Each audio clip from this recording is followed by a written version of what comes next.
Les deux anciennes ministres Hulda Ayman Feraoun et Jamila Tamazir, respectivement ministre des Postes et Télécommunications et ministre de l'Industrie placés sous mandat de dépôt par la chambre d'accusation près la cour d'Alger, s'enfoncent encore un peu plus, après les compléments d'enquête menés par le juge d'instruction, près le pôle financier près le tribunal de Sidi Mamed.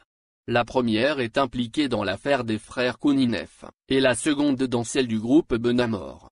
Les enquêtes menées par la suite ont révélé de nouveaux détails.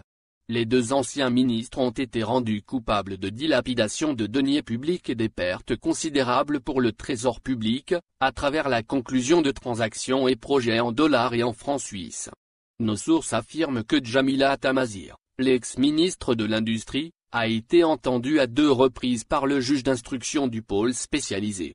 Dans le cadre de la question, dans le premier cas, elle a été entendue en sa qualité de directrice générale du complexe de Riyad, de Corso, afin de mettre en œuvre le projet d'une boulangerie moderne, mais l'activité a été transformée en un projet lié aux céréales et ses dérivés.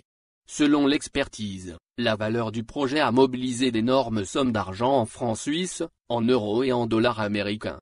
L'enquête a également révélé que cette dernière était impliquée dans l'affaire Omar Ben Omar, étant donné que Jamila Tamazir a un lien de parenté avec Amor Benamor, et qu'elle est associée dans l'entreprise au nom de son mari.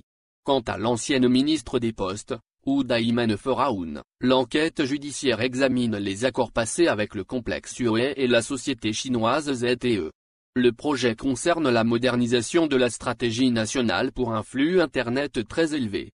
Ce projet devait permettre à 85% des foyers d'être connectés via des réseaux filaires et sans fil de haute qualité, et fournir à 250 000 utilisateurs des technologies de fibre optique.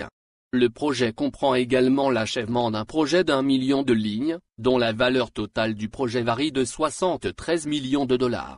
L'expertise prouve que seulement 19% du projet a été réalisé avec le premier client lié à Huawei et 11% du deuxième client lié à la société chinoise ZTE. L'enquête sur Hulda Feraoun est toujours en cours.